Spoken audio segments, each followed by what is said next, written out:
Let's start learning English. Hello മക്കളെ, നമ്മൾ 7ാമത്തെ ക്ലാസ്സിലേക്ക് എത്തിയല്ലേ? ഓക്കെ, നമ്മൾ മൊത്തം എത്ര വാക്കുകൾ പഠിച്ചു? ഒരുപാട് വാക്കുകൾ പഠിച്ചു. അതിൽ ആക്ഷൻ വേർഡ്സ് എന്ന് പറഞ്ഞ് ടീച്ചർ എത്ര വാക്കുകൾ പഠിപ്പിച്ചു തന്നോ? 16 വേർഡ്സ് അല്ലേ? 16 വാക്കുകൾ. വേർഡ്സ്, WORDS, വേർഡ്സ്, വാക്കുകൾ. ഓക്കെ, ഏതൊക്കെയായിരുന്നു വാക്കുകള്? ഓടുക, റൺ, ചാടുക, ജംപ്, ഭക്ഷണം കഴിക്കുക അല്ലെങ്കിൽ തിന്നുക, ഈറ്റ്, പല്ല് തേക്കുക, ബ്രഷ്, വായിക്കുക, റീഡ്, കുടിക്കുക, ഡ്രിങ്ക്, കഴുകുക, വാഷ്, കളിക്കുക, പ്ലേ, ഇരിക്കുക, സിറ്റ്, നടക്കുക, വാക്ക്, പോകുക, ഗോ, വരിക, കം, കയറുക, മുകളിലേക്ക് കയറുക അല്ലെ, സ്റ്റെപ്പിലേക്ക് കയറുക അല്ലെങ്കിൽ കുന്നിലേക്ക് കയറുക, ക്ലൈം. ബി സൈലന്റ് ആണ്, പലരും ഇപ്പോഴും തെറ്റിക്കുന്നുണ്ട്, തെറ്റിക്കരുത്. ക്ലൈം, ബി സൈലന്റ് ആണ്. ഓക്കെ. ഫ്ലൈ, പറക്കുക, നീന്തുക, സ്വിം, കീറുക, ടയർ. ഓക്കെ, ടയർ നമ്മൾ പെയർ എന്നൊക്കെ പറയില്ലേ, അതുപോലെ ടയർ. ഓക്കെ, വാക്കുകൾ 16 ആക്ഷൻ വേർഡ്സ്. അതിന്റെ V1, V2, V3, ING, S form ഒക്കെ നമ്മൾ പഠിച്ചു അല്ലേ? ഓക്കെ, ഏതൊക്കെയായിരുന്നു വാക്കുകള്? Run, jump, eat, brush, read, drink, wash, play, sit, walk, go, come, climb, fly, swim, tear. ഇനി ഇവിടെ നമ്മൾ നെക്സ്റ്റ് വാക്കുകൾ പഠിക്കാൻ പോകുന്നതിന് മുന്നേ ടീച്ചർ ഒരു ക്വസ്റ്റ്യൻ ചോദിക്കുകയാണ്. ഫസ്റ്റ് ഹോംവർക്ക് ക്വസ്റ്റ്യൻ ഇതാണ്: നിങ്ങൾക്ക് ഞാൻ 16 ആക്ഷൻ വേർഡ്സ് പഠിപ്പിച്ചു തന്നു. അതിൽ ഏതോ ഒരു വാക്കിൽ ഒരക്ഷരം സൈലന്റ് ആണ് എന്ന് ഞാൻ പറഞ്ഞു. ഓക്കെ, അതൊരു വാക്കിൽ സൈലന്റ് ആണെന്ന് ഞാൻ ഇപ്പോൾ പറഞ്ഞു. പറയാത്ത ഒരു സൈലന്റ് അക്ഷരമുള്ള വാക്ക് കൂടി ഈ 16-ലുണ്ട്. ഞാനിപ്പോൾ ക്ലൈം എന്നുള്ള വാക്കിനെ കുറിച്ച് ഞാൻ പറഞ്ഞു അല്ലെ, അതിൽ ബി സൈലന്റ് ആണെന്ന് ഞാൻ പറഞ്ഞു. 16 വാക്കുകളിൽ ക്ലൈം എന്ന വാക്കിൽ ബി സൈലന്റ് ആണെന്ന് പറഞ്ഞു. അത് കൂടാതെ മറ്റൊരു വാക്ക് കൂടി ഉണ്ട്, ഒരക്ഷരം സൈലന്റ് ആയി കിടക്കുന്നത്. അതേതാണ് വാക്ക്? അതാണ് ഒന്നാമത്തെ ഹോംവർക്ക്. അത് നിങ്ങൾ നോട്ട്ബുക്കിലൊന്നും എഴുതണ്ട. ഈ വീഡിയോയുടെ താഴെ, യൂട്യൂബ് വീഡിയോയുടെ താഴെ കമന്റ് ആയിട്ട് നിങ്ങൾ എഴുതുക, ഏതാണ് ആ വാക്ക്. സൈലന്റ് ആയിട്ട് ഒരക്ഷരമുള്ള വാക്ക്, ക്ലൈം കൂടാതെ മറ്റൊരു വാക്ക് കൂടി ഇതിലുണ്ട്. അതേതാണെന്ന് വെച്ചാൽ ആ വാക്ക് എന്ത് ചെയ്യുക? ഇവിടെ കമന്റ് ചെയ്യുക. നോക്കട്ടെ ആരാണ് ഉത്തരവൊക്കെ ശരിയായി എഴുതുന്നത് എന്ന്. ഓക്കെ, അപ്പൊ നമുക്ക് വാക്കുകൾ പഠിക്കാം. മക്കളെ, എന്ത് കമന്റ് ചെയ്യുമ്പോഴും ഫുൾ നെയിം ചേർത്ത് തന്നെ കമന്റ് ചെയ്യാൻ ശ്രദ്ധിക്കണേ. ഇല്ലെങ്കിൽ ടീച്ചർക്ക് ആരാണ് കമന്റ് ചെയ്തതെന്ന് മനസ്സിലാക്കാൻ പറ്റില്ലല്ലോ. ഓക്കെ, അതുകൊണ്ടാണ്. നമുക്ക് വാക്കിലേക്ക് പോകാം. പാചകം ചെയ്യുക, ഭക്ഷണം പാകം ചെയ്യുക അല്ലെ, പാചകം ചെയ്യുക. അതിന് നമ്മൾ ഇംഗ്ലീഷിൽ എന്താ പറയുക? COOK, cook. എന്താണ്? COOK, cook. അപ്പൊ കുക്ക് എന്ന് പറയുമ്പോൾ പലപ്പോഴും കുട്ടികൾ കൺഫ്യൂഷൻ, ടീച്ചറെ കുക്ക് എന്ന് പറഞ്ഞാൽ പാചകക്കാരൻ എന്നല്ലേ പറയാന്ന്. ശരിക്കും പറഞ്ഞാൽ കുക്ക് എന്ന വാക്ക് തന്നെയാണ് നമ്മൾ പാചകക്കാരൻ എന്ന് പറയാൻ വേണ്ടി ഉപയോഗിക്കുന്നതും. പക്ഷേ ഇവിടെ നമ്മൾ പഠിക്കുന്നത് ആക്ഷൻ വേർഡ് ആയതുകൊണ്ട് ഞാൻ പാചകക്കാരൻ എന്നുള്ള രീതിയിൽ ഇതിനെ കാണുന്നേ ഇല്ല. ഞാനിവിടെ പ്രവൃത്തി എന്നുള്ള രീതിയിൽ കണ്ടുകൊണ്ട് പറയാണ്. കുക്ക് എന്ന് പറഞ്ഞു കഴിഞ്ഞാൽ പാചകം ചെയ്യുക, കുക്ക്. COOK, കുക്ക്, പാചകം ചെയ്യുക, കുക്ക്. ഓക്കെ, ഇവിടെ ചിത്രത്തിൽ എന്താ കാണുന്നത്? ഒരു വെസലുണ്ട് അല്ലെ, ഒരു പാത്രമുണ്ട്, ഒരു വെസലുണ്ട്. ആ വെസലിൽ നിന്നും ഒരു ലാഡിൽ ഉപയോഗിച്ച്, തവി ഉപയോഗിച്ച്, തവി ഉപയോഗിച്ചിട്ട് കോരിയെടുക്കുകയാണ് അല്ലെ. ആ കയ്യിലുള്ള സാധനത്തിന് എന്താ പറയാ? തവി, ladle, LADDLE, ladle. Okay, ladle. Okay, ladle. Okay, ഒരു ലാഡിൽ വെച്ച് എന്ത് ചെയ്യാണ്, ആ യൂട്ടൻസിൽ നിന്നും എന്താണ് കോരി എടുക്കുകയാണ് അല്ലെ, കോരി എടുക്കുകയാണ്. അതിന്റെ ലിഡ് അതാ അവിടെ മേശമേൽ വെച്ചിട്ടുണ്ട്. ടേബിളിന്റെ പുറത്ത് എന്തുണ്ട്, ലിഡ് ഉണ്ട്. അടപ്പ്, ലിഡ്, LID, ലിഡ്, അടപ്പ്. അടപ്പ്, ലിഡ്, LID, ലിഡ്, അടപ്പ്. ടേബിൾ, TABLE, ടാബിൾ ഒന്നും അല്ല മക്കളെ, ടേബിൾ, ടേബിൾ. ടേബിളിന്റെ പുറത്ത് ആ ലിഡ് ഉണ്ട്, അടപ്പുണ്ട്, LID, ലിഡ്. ഓക്കെ, ലാഡിൽ ഉപയോഗിച്ച് യൂട്ടൻസിലിന്റെ അകത്ത് നിന്നും എന്തോ കോരുന്നുണ്ടല്ലേ, കോരി എടുക്കുന്നുണ്ട്. ലിഡ് ഓപ്പൺ ചെയ്ത് അവിടെ ടേബിളിന്റെ പുറത്ത് വെച്ചിട്ടുണ്ട് അല്ലേ. Table, lid, ladle, utensil. Utensil, UTENSIL, utensil. Ladle, LADDLE, ladle. Lid, LID, lid. Okay, ഇത്രയും കാര്യങ്ങൾ. Table, TABLE, table. ഓക്കെ, ഇത്രയും കാര്യങ്ങൾ മനസ്സിലായല്ലോ. അപ്പൊ ഇവിടെ ഒരു ലേഡി എന്ത് ചെയ്യാണ്, പാചകം ചെയ്യുകയാണ്. അവർ കുക്ക് ചെയ്യുകയാണ്. COOK, കുക്ക്, പാചകം ചെയ്യുക, കുക്ക്, കുക്ക്.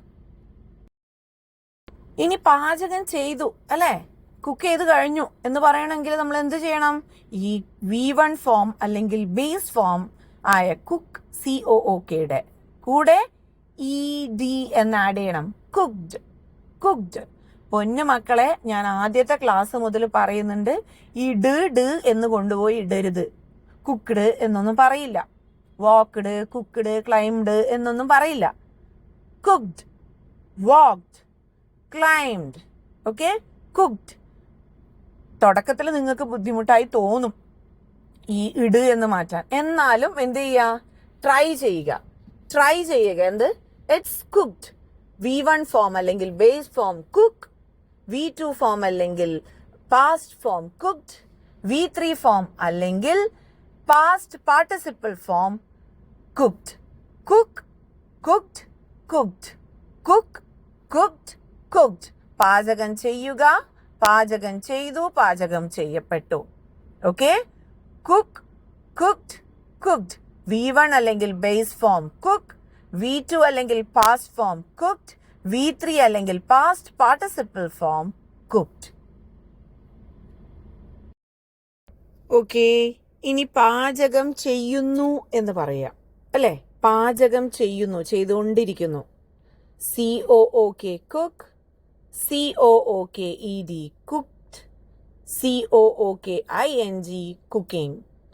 ഈ കുക്കിംഗ് എന്ന് പറയുന്ന സമയത്ത് നമ്മൾ V1 ഫോമിൽ ജസ്റ്റ് ING ചേർക്കുന്നുള്ളൂ, വേറെ മാറ്റങ്ങളൊന്നും വരുന്നില്ല. Okay, cook, cooked, cooking, cook, cooked, cooking. Cooked എന്നൊന്നും പറയരുത് മക്കളെ, cooked, cooked, cook, cooked, cooking, cook, cooked, cooking. V1, V2, ING form. V3 form അല്ല, ING ആഡ് ചെയ്യുന്നത് V3 ഫോം അല്ല മക്കളെ. Cook, cooked, cooking. ഓക്കെ, ഇനി നമുക്ക് പാചകം ചെയ്യുന്ന പരിപാടി സെന്റൻസസിലോട്ട് ഇടാം അല്ലെ. Sentences. She cooked A great meal. She cooked A great meal. അവൾ നല്ല ഭക്ഷണം പാകം ചെയ്തു. She cooked a great meal. She cooked a great meal.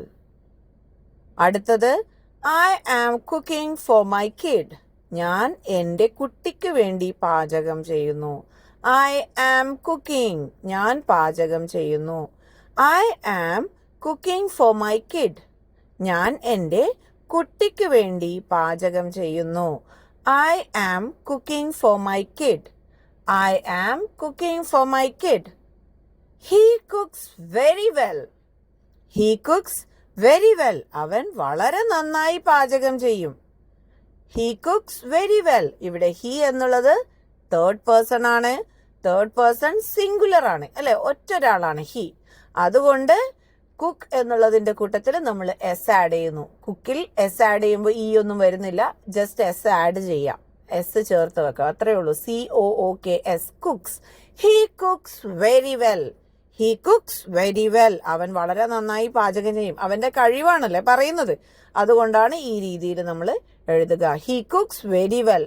വസ്തുതകള്, ശീലങ്ങള്, അതുപോലെ തന്നെ കഴിവുകള്, സ്വഭാവങ്ങൾ, ഇതൊക്കെ പറയുന്ന സമയത്ത് നമ്മൾ ഈ രീതിയിലാണ് എഴുതുക. V1 ഫോം അതിൽ സിംഗുലർ ആണ്, അതായത് തേർഡ് പേഴ്സൺ സിംഗുലർ ആണ് വരുന്നതെങ്കിൽ നമ്മൾ എന്ത് ചെയ്യും? V1 പ്ലസ് ES ഫോം, അതായത് V1 ES ഫോം എന്ന് പറയും, V1 പ്ലസ് ES ഫോം എന്ന് പറയും. അപ്പോൾ അത് ഒന്നുകിൽ ES ആയിരിക്കും അല്ലെങ്കിൽ S ആയിരിക്കും ചേർക്കുക. ഇവിടെ cooks, COOKS, cooks. He cooks very well. Her mother cooks delicious food. Her mother cooks delicious food. അവളുടെ അമ്മ രുചികരമായ ഭക്ഷണം പാചകം ചെയ്യും. ഇവിടെയും her mother എന്നുള്ളത് തേർഡ് പേഴ്സൺ ആണ്, അത് സിംഗുലർ ആണ്, ഒറ്റ വ്യക്തിയാണ്. അതുകൊണ്ട് കുക്കിന്റെ കൂടെ S ചേർത്തു, cooks. Her mother cooks delicious food. She cooked a great meal. I am cooking for my kid. He cooks very well. Her mother cooks delicious food. She cooked a great meal. I am cooking for my kid. He cooks very well. Her mother cooks delicious food. She cooked a great meal. She cooked a great meal. She cooked a great meal. She cooked a great meal. I am cooking for my kid. I am cooking for my kid. I am cooking for my kid. I am cooking for my kid. I am cooking for my kid. He cooks very well. He cooks very well. He cooks very well. He cooks very well. He cooks very well. Her mother cooks delicious food. Her mother cooks delicious food. Her mother cooks delicious food. Her mother cooks delicious food. Her mother cooks delicious food. Okay? ആവർത്തിച്ച് വായിക്കുക, അക്ഷരങ്ങൾ റെഡിയാക്കി എടുക്കുക, ഉച്ചാരണം. Okay, ഇനി നമുക്ക് അടുത്ത set നോക്കാം. I cook every day. I cook every day. ഞാൻ എല്ലാ ദിവസവും പാചകം ചെയ്യും. I cook every day. ഇവിടെ നോക്കിയേ, ഇതൊരു ശീലമാണ്, അല്ലെങ്കിൽ ഒരാളുടെ സ്ഥിരം ചെയ്യുന്ന കാര്യമാണ്. എന്നിട്ടും കുക്കിന്റെ കൂടെ S ചേർത്തില്ല. എന്തുകൊണ്ട്? Because I is a first person. നമ്മൾ പറഞ്ഞു റൂൾ എന്താണ്? തേർഡ് പേഴ്സൺ സിംഗുലർ ആണെങ്കിലാണ് നമ്മൾ S ചേർക്കുക. ഇവിടെ തേർഡ് പേഴ്സൺ സിംഗുലർ ആണോ? അല്ല, തേർഡ് പേഴ്സണേ അല്ല. എന്നാലല്ലേ സിംഗുലർ ആണോ പ്ലൂറൽ ആണോ നോക്കേണ്ടതുള്ളൂ, അല്ലേ? ഇവിടെ ഫസ്റ്റ് പേഴ്സൺ ആണ്. I cook every day. He cooked biryani yesterday. He cooked biryani yesterday. He cooked biryani yesterday. അവൻ ഇന്നലെ ബിരിയാണി പാകം ചെയ്തു. അവൻ ഇന്നലെ ബിരിയാണി പാകം ചെയ്തു. നമ്മൾ പറയുമ്പോൾ കൊളോക്കിയലി പറയുമ്പോൾ അയാൾ ഇന്നലെ ബിരിയാണി വെച്ചു, അല്ലേ? നമ്മൾ വച്ചു എന്നല്ലേ പറയാ, അല്ലേ? He cooked biryani yesterday. അവൻ ഇന്നലെ ബിരിയാണി പാകം ചെയ്തു. The cook is cooking the food. അത് നേരത്തെ ഞാൻ പറഞ്ഞു. കുക്ക് എന്നുള്ള വാക്കിന് പാചകക്കാരൻ എന്നുള്ള ഒരു അർത്ഥമുണ്ട്. പക്ഷെ നമ്മൾ ആക്ഷൻ വേർഡാണ് നോക്കുന്നത്, പ്രവൃത്തി. അതുകൊണ്ടാണ് നമ്മൾ കുക്കിനർത്ഥം പാചകം ചെയ്യുക എന്നുള്ളതിൽ കോൺസെൻട്രേറ്റ് ചെയ്തത്. എന്നാലും ഒരു example in a sentence. The cook is cooking the food. പാചകക്കാരൻ ഭക്ഷണം പാകം ചെയ്യുന്നു. കുക്ക് ചെയ്യുകയാണ്. Okay, the cook is cooking the food. പാചകക്കാരൻ ഭക്ഷണം പാകം ചെയ്യുന്നു. പാചകക്കാരൻ ഭക്ഷണം പാകം ചെയ്യുന്നു. I cook every day. He cooked biryani yesterday. The cook is cooking the food. I cook every day. He cooked biryani yesterday. The cook is cooking the food. ആവർത്തിച്ച് പറഞ്ഞു പഠിക്കണേ മക്കളെ. ഇനി അടുത്ത വാക്ക് നോക്കാം. കട്ട്, മുറിക്കുക. CUT, cut. Cut cut cut cut cut cut cut cut cut. എല്ലാവർക്കും വായിക്കാൻ അറിയുന്ന ഒരു വാക്കാണ്, അല്ലേ? കട്ട്, മുറിക്കുക. ഇതിനെക്കുറിച്ച് ടീച്ചർ അധികം ഒന്നും പറയേണ്ട കാര്യമില്ല. ചിത്രം നോക്കൂ, മുറിക്കുന്നു, അല്ലേ? കട്ട്, മുറിക്കുക. ടീച്ചറിന്റെ കണക്കിൽ പേജ് മാറി. പക്ഷെ നിങ്ങൾ നോക്കുമ്പോൾ പേജ് മാറിയതായിട്ട് തോന്നുന്നുണ്ടോ? ഇല്ല. എന്തുകൊണ്ടാ? അതിലുള്ള വാക്കുകളൊക്കെ സെയിം ആയതുകൊണ്ടാണ്. Cut cut cut. Base form എന്ത് തന്നെയാണ്? കട്ടാണ്. V1 form cut. V2 അതും കട്ട് തന്നെ. V3 അതും കട്ട് തന്നെ. V1 അല്ലെങ്കിൽ ബേസ് ഫോം, V2 അല്ലെങ്കിൽ പാസ്റ്റ് ഫോം, V3 അല്ലെങ്കിൽ പാസ്റ്റ് പാർട്ടിസിപ്പൽ ഫോം. ഇതൊക്കെയും എന്ത് തന്നെയാണ്? Cut. CUT cut. CUT cut. മനസ്സിലായല്ലോ? എല്ലാത്തിനും സെയിം വാക്ക് തന്നെയാണ്. ഇപ്പോഴ് സ്ക്രീനിൽ പേജ് ചേഞ്ച് ചെയ്തതായിട്ട് നിങ്ങൾക്കൊക്കെ ഫീൽ ആവുന്നുണ്ടാവും അല്ലേ? മൂന്നാമത്തെ വാക്കിൽ ഒരു TING ചേർന്ന് പോയിട്ടുണ്ട് അല്ലേ? V1 ബേസ് ഫോം കട്ട്, മുറിക്കുക. കട്ട്, മുറിക്കുക. കട്ട്, മുറിക്കുക. CUT cut. ഇനി മുറിച്ചു. V2 ഫോം, പാസ്റ്റ് ഫോം എന്ത് തന്നെയാണ്? CUT cut. മുറിച്ചു. കട്ട്. മുറിക്കുന്നു. കട്ടിങ്. CUTTING cutting. മുറിക്കുന്നു. കട്ടിങ്. CUTTING. കട്ടിന്റെ കൂടെ, കട്ട് എന്ന വാക്കിന്റെ കൂടെ നമ്മൾ ING ആഡ് ചെയ്യുന്ന സമയത്ത് ഒരു T എക്സ്ട്രാ വരുന്നുണ്ട്. നോക്കിയേ, CUTTING cutting. Cutting. Cut cut cutting. Cut cut cutting. മുറിക്കുക. മുറിച്ചു. മുറിക്കുന്നു. Cut cut cutting. കട്ട്, മുറിക്കുക. കട്ട്, മുറിച്ചു. കട്ടിങ്, മുറിക്കുന്നു. ഓക്കെ, നമുക്ക് സെന്റൻസസിലോട്ടൊന്ന് കയറി മുറിച്ചാലോ അല്ലേ? കട്ട് കൊണ്ടുപോയി നമുക്ക് സെന്റൻസിലിടാം അല്ലേ? വാക്യത്തിലേക്ക് ഇടാം. I cut the cake with a knife. I cut the cake with a knife. ഇവിടെ പറയുന്നത് എന്താണ്? ഞാൻ കത്തി ഉപയോഗിച്ച് കേക്ക് മുറിച്ചു. I cut, ഞാൻ മുറിച്ചു. The cake, കേക്കിനെ. With a knife, ഒരു കത്തി ഉപയോഗിച്ച്. ഇവിടെ നോക്കിയേ, നൈഫ്. KNIFE. അതിൽ K ആണ് തുടങ്ങുന്നതെങ്കിലും നമ്മൾ നൈഫ് എന്ന് പറയുന്നുണ്ടോ? ഇല്ല. നമ്മൾ അതിന് ഉച്ചരിക്കുക എങ്ങനെയാണ്? നൈഫ്. ഇവിടെ K എന്താണ്? സൈലന്റ് ആണ്. It is silent. I cut the cake with a knife. I cut the cake with a knife. I cut the cake with a knife. Knife, കത്തി. K സൈലന്റ് ആണ്. Knife. KNIFE, knife. I cut the cake with a knife. He cut himself while shaving. He cut himself while shaving. അവൻ shave ചെയ്യുന്ന സമയത്ത് അവനെ തന്നെ മുറിച്ചു. അത് മനഃപൂർവ്വം മുറിക്കുന്നതാണോ? അല്ല. അവൻ ഷേവ് ചെയ്യുമ്പോൾ മുറിഞ്ഞു പോയി എന്ന് നമ്മൾ മലയാളത്തിൽ പറയും. അത് ഇംഗ്ലീഷിലോട്ട് വരുന്ന സമയത്ത് നമ്മൾ എങ്ങനെ പറയും? He cut himself while shaving. He cut himself while shaving. He cut himself while shaving. ഇനി അടുത്ത സെന്റൻസ് നോക്കാം. He needs a cut in the budget. He needs a cut in the budget. ബജറ്റിൽ ഒരു കുറവ് വരുത്തേണ്ടതുണ്ട്. അവൻ ബജറ്റിൽ ഒരു കുറവ് വരുത്തേണ്ടതുണ്ട്. അതെന്തുകൊണ്ടാണ്? അവന്റെ ചെലവ് ഭയങ്കര കൂടി വരികയാണ്. അതുകൊണ്ട് എന്ത് ചെയ്യുന്നു? ബജറ്റ് എന്ന് പറഞ്ഞു കഴിഞ്ഞാൽ നമ്മളെ കയ്യിലുള്ള പണം എങ്ങനെ ചെലവാക്കാം എന്നുള്ള നമ്മളൊരു പ്ലാൻ ഉണ്ടാക്കുന്നതാണ് ഈ ബജറ്റ് എന്ന് പറയുന്നത്. ഓക്കെ, അപ്പൊ ഈ ബജറ്റിൽ കട്ട് വരുത്തണം എന്ന് പറഞ്ഞു കഴിഞ്ഞാൽ എന്താണ്? നമ്മളെ കയ്യിലുള്ള പൈസ ചെലവാക്കുന്നതിൽ കുറച്ച് ചുരുക്കം വരുത്തണം. ഇവിടെ പറഞ്ഞിട്ടുള്ളത് he needs A cut in the budget. അവന്റെ ബജറ്റിലൊരു കുറവ് വരുത്തേണ്ടതുണ്ട്. ഇവിടെയുള്ള കട്ട് എന്ന് പറഞ്ഞു കഴിഞ്ഞാൽ കുറവ് വരുത്തുക എന്നുള്ള അർത്ഥത്തിലാണ്, മുറിച്ച് കുറക്കുക. Okay, The thieves cut a hole in the fence. കള്ളന്മാർ വേലിയിൽ ഒരു ദ്വാരമുണ്ടാക്കി. ദ്വാരമുണ്ടാക്കി എന്ന് പറയുന്നത് കട്ട് എ ഹോൾ, ദ്വാരം മുറിച്ചെടുക്കുക. ഓക്കെ, കട്ട് എ ഹോൾ, മുറിച്ച് ദ്വാരമുണ്ടാക്കുക. ഓക്കെ, കട്ട് എ ഹോൾ, മുറിച്ച് ദ്വാരമുണ്ടാക്കുക. The thieves cut a hole in the fence. കള്ളന്മാർ വേലിയിൽ മുറിച്ചൊരു ദ്വാരമുണ്ടാക്കി അല്ലെ? He is cutting the firewood. അവൻ വിറക് മുറിക്കുകയാണ്. ഫയർവുഡ് എന്ന് പറഞ്ഞു കഴിഞ്ഞാൽ നമ്മൾ അടുപ്പ് കത്തിക്കാൻ ഉപയോഗിക്കുന്ന മരക്കഷ്ണങ്ങളെയാണ് നമ്മൾ ഫയർവുഡ്, വിറക് എന്ന് പറയും അല്ലെ? He is cutting the wood. അവൻ വിറക് മുറിക്കുകയാണ്, മുറിച്ചുകൊണ്ടിരിക്കുകയാണ്. ഓക്കെ, കട്ടിങ്, മുറിക്കുകയാണ്, മുറിക്കുന്നു. അവൻ വിറക് മുറിക്കുന്നു. അവൻ വിറക് മുറിക്കുകയാണ്. അവൻ വിറക് മുറിച്ചുകൊണ്ടേയിരിക്കുകയാണെന്നാ പറയുന്നത്. Okay, I cut the cake with a knife. He cut himself while shaving. He needs a cut in the budget.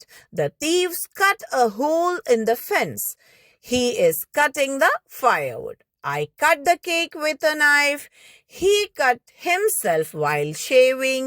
He needs a cut in the budget. The thieves cut a hole in the fence. He is cutting the firewood. ഒന്നുകൂടെ വായിക്കാം, ഒപ്പം തന്നെ വായിക്കണേ. I cut the cake with a knife. I cut the cake with a knife. He cut himself while shaving. He cut himself while shaving. He needs a cut in the budget. He needs a cut in the budget. The thieves cut a hole in the fence. The thieves cut a hole in the fence. He is cutting the firewood. He is cutting the firewood. Okay, അപ്പോൾ ഇത് കഴിയുമ്പോൾ teacher ഒരു question കൂടി ഇടുകയാണ്. Question ഇതാണ്: ഈ വായിച്ച 5 sentences, ഈ ഒരു സെറ്റിലുള്ള 5 സെന്റൻസസിൽ ഓക്കെ, ഒരു വാക്കിന്റെ തുടക്കത്തിൽ ഒരക്ഷരം എന്തായിട്ടുണ്ട്? നിശബ്ദമായിട്ടുണ്ട്, സൈലന്റ് ആയിട്ടുണ്ട്. അതെന്താണ് വാക്ക് എന്നും അതിന്റെ അർത്ഥം എന്താണെന്നും നിങ്ങളുടെ പേരും ചേർത്ത് കമന്റ് ചെയ്യുക. ഓക്കെ, കമന്റ് ബോക്സിൽ തന്നെ ചെയ്യുക, നോട്ട്ബുക്കിലേക്കൊന്നുമല്ല. ചോദ്യം ഇതാണ്: ഏത് വാക്കാണത്? ആദ്യത്തെ അക്ഷരം നിശബ്ദമായ ഒരു വാക്ക് ഈ ഒരു സ്ക്രീനിലുണ്ട്. അതേത് വാക്കാണ്? അതിന്റെ അർത്ഥം എന്താണ്? ഓക്കെ, ഞാൻ ഒന്നുകൂടെ സെന്റൻസസ് വായിക്കാം. I cut the cake with a knife. He cut himself while shaving. He needs a cut in the budget. The thieves cut a hole in the fence. He is cutting the firewood. Okay? Okay. ഇന്ന് നമ്മൾ 2 പുതിയ action words പഠിച്ചു അല്ലേ? Cook, cut. Cook പാചകം ചെയ്യുക, cut മുറിക്കുക. പാചകം ചെയ്യുക, കുക്ക്. പാചകം ചെയ്തു, കുക്ക്ഡ്. പാചകം ചെയ്യപ്പെട്ടു, കുക്ക്ഡ്. പാചകം ചെയ്യുന്നു, കുക്കിംഗ്. V1 അല്ലെങ്കിൽ ബേസ് ഫോം കുക്ക്, V2 അല്ലെങ്കിൽ പാസ്റ്റ് ഫോം കുക്ക്ഡ്, V3 അല്ലെങ്കിൽ past participle form cooked, ING form cooking, COOK-ING. ഇനി മുറിക്കുക, കട്ട്. മുറിച്ചു, കട്ട്. മുറിക്കപ്പെട്ടു, കട്ട്. മുറിക്കുന്നു, കട്ടിംഗ്, CUT, കട്ട്. V1 അല്ലെങ്കിൽ ബേസ് ഫോം കട്ട്, V2 അല്ലെങ്കിൽ പാസ്റ്റ് ഫോം കട്ട്, V3 അല്ലെങ്കിൽ past participle form cut, ING form cutting. Cut cutting ആവുമ്പോഴേക്കും ഒരു T extra add ആവുന്നുണ്ട് അല്ലെ? CUT, cut. CUTTING. Okay, cutting. നമ്മൾ ഇന്ന് പഠിച്ച 2 പുതിയ ആക്ഷൻ വേർഡ്സ് ആണ് കുക്ക്, കട്ട്. നമ്മൾ ഇന്ന് പഠിച്ച പുതിയ 2 വാക്കുകൾ കൂടാതെ മുൻപേ പഠിച്ച 16 ആക്ഷൻ വേർഡ്സ് ഉണ്ട്. അതൊന്ന് നമുക്കൊന്ന് റിവൈസ് ചെയ്താലോ? റൺ ഓടുക, ജംപ് ചാടുക, ഈറ്റ് തിന്നുക, ബ്രഷ് പല്ല് തേക്കുക, റീഡ് വായിക്കുക, ഡ്രിങ്ക് കുടിക്കുക, വാഷ് കഴുകുക, പ്ലേ കളിക്കുക, സിറ്റ് ഇരിക്കുക, വാക്ക് നടക്കുക, ഗോ പോകുക, കം വരിക, ക്ലൈം കയറുക, ഫ്ലൈ പറക്കുക, സ്വിം നീന്തുക, ടയർ കീറുക. പിന്നെ ഇന്ന് പഠിച്ചത് കട്ട് മുറിക്കുക, കുക്ക് പാചകം ചെയ്യുക അല്ലേ? അങ്ങനെ നമ്മൾ മൊത്തം 18 വേർഡ്സ് പഠിച്ചു അല്ലെ? ആക്ഷൻ വേർഡ്സ് മാത്രമാണ് നമ്മൾ 18 പറഞ്ഞാൽ അതിന്റെ പല ഫോംസും പഠിച്ചു. അതുകൂടാതെ നമ്മൾ വേറെയും ഒരുപാട് വാക്കുകൾ പഠിക്കുന്നുണ്ട് അല്ലെ? പക്ഷെ 18 ആക്ഷൻ വേർഡ്സ് നമ്മൾ പഠിച്ചു അല്ലെ? ഇതിന്റെ V1, V2, V3 പിന്നെ ING ഫോം ഒക്കെ നിങ്ങൾക്കിപ്പോൾ അറിയാം. അപ്പോൾ എല്ലാവർക്കും ക്ലാസ്സസ് മനസ്സിലാകുന്നുണ്ടെന്ന് വിചാരിക്കുന്നു. ഓക്കെ, മനസ്സിലായിട്ടുണ്ടെങ്കിൽ ഉണ്ട് മീൻസ് നിങ്ങൾക്ക് ലൈക്ക് അടിക്കാം. മനസ്സിലായിട്ടില്ലെങ്കിൽ നിങ്ങൾക്ക് എന്ത് ചെയ്യാം? മനസ്സിലായിട്ടില്ല എന്ന് നിങ്ങൾക്ക് കമന്റ് ചെയ്യാം. മനസ്സിലായിട്ടുണ്ടെങ്കിൽ നിങ്ങൾ മനസ്സിലായത് കൊണ്ട് ലൈക്ക് ചെയ്യാം, ഈ വീഡിയോ ലൈക്ക് ചെയ്യാം. അതല്ല നിങ്ങൾക്ക് മനസ്സിലായിട്ടില്ലെങ്കിൽ കമൻറ്റ് ചെയ്യാം, ടീച്ചർ എനിക്ക് ഇത് മനസ്സിലായിട്ടില്ല എന്നുള്ളത്. ഓക്കെ, അപ്പോൾ എല്ലാവർക്കും ഹാപ്പി ലേണിംഗ്. എല്ലാവരും പറഞ്ഞ വർക്ക്സ് ഒക്കെ കംപ്ലീറ്റ് ആക്കണേ. ഓക്കെ.